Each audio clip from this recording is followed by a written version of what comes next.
बड़ी खबर, शराब घोटाले से जुड़ा मनी लॉन्ड्रिंग का पूरा मामला। अरविंद केजरीवाल की नियमित शुगर टेस्ट कराने की मांग को लेकर राउज एवेन्यू कोर्ट में सुनवाई हुई। ईडी की ओर से पेश वकील जुहैब हुसैन ने कोर्ट से कहा कि केजरीवाल का शुगर बढ़ने की वजह उनका घर का खाना है। केजरीवाल को मीठी चीजें खाने के लिए दी जा रही हैं। कोर्ट ने केजरीवाल के डाइट चार्ट पर एक रिपोर्ट बकायदा मांगी है। राउज एवेन्यू कोर्ट में कल फिर सुनवाई होगी। इससे पहले आपको याद होगा कि जब तिहाड़ जेल भेजा जा रहा था तो कई सारी मांगों से जुड़ी याचिकाएं अरविंद केजरीवाल की तरफ से कोर्ट में दायर की गई थी और इसमें एक मांग ये भी थी कि उन्हें घर का भोजन दिया जाए, जिसके बाद कोर्ट ने उनकी याचिका को स्वीकार कर लिया था और इसी के बाद अरविंद केजरीवाल को घर का खाना मिल रहा था। लेकिन ईडी ने आज जब अरविंद केजरीवाल की तरफ से मांग की जा रही है कि नियमित शुगर टेस्ट हो, इस पर कहा है कि केजरीवाल का शुगर बढ़ने की जगह जो वजह है वो ये है कि घर से मीठी चीजें उन्हें दी जा रही है। इतना ही नहीं, बकायदा एक विस्तृत रिपोर्ट जो है वो यहाँ पर सामने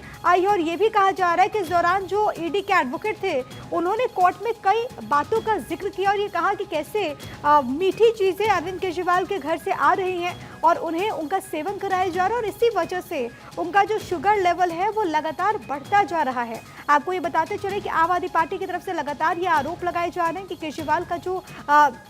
स्वास्थ्य है वो जेल के भीतर खराब हो रहा है और ये भी कहा जा रहा था पहले कि उनका वजन घट रहा है लगातार। लेकिन तिहाड़ जेल प्रशासन की तरफ से बकायदा मेडिकल बुलेटिन जारी होता है जिसमें कहा जाता है कि केजरीवाल का वजन घटने के बजाय बढ़ रहा है जब से वो जेल में आए हैं। दूसरी तरफ क्योंकि अरविंद केजरीवाल डायबिटिक हैं और ये कहा गया आम आदमी पार्टी की तरफ से कि शुगर लेवल में लगातार फ्लक्चुएशन हो रहा है, लगातार ऊपर नीचे जा रहा है और ये केजरीवाल के मेडिकल जो इस वक्त कंडीशन है उसके लिए ठीक नहीं है और यही कारण है कि बकायदा एक पिटीशन दायर की गई और इसमें ये मांग की गई कि अरविंद केजरीवाल को नियमित शुगर जो टेस्ट है वो वहां पर मिले और इसी को लेकर के दिशा निर्देश कोर्ट की तरफ से दिए जाएं। इसी पर जब वहां पर सुनवाई चल रही थी तो ईडी की तरफ से जो एडवोकेट पेश हुए उन्होंने मौजूदा स्थिति के बारे में जानकारी दी। तब कोर्ट ने कहा कि इस पूरे मामले में बकायदा डाइट चार्ट की एक रिपोर्ट दी जाए, कोर्ट में सबमिट की जाए और इस डाइट चार्ट के बाद क्या फैसला होता है कोर्ट का वो देखना होगा। लेकिन डाइट चार्ट में कि आखिरकार अरविंद केजरीवाल क्या खा रहे हैं,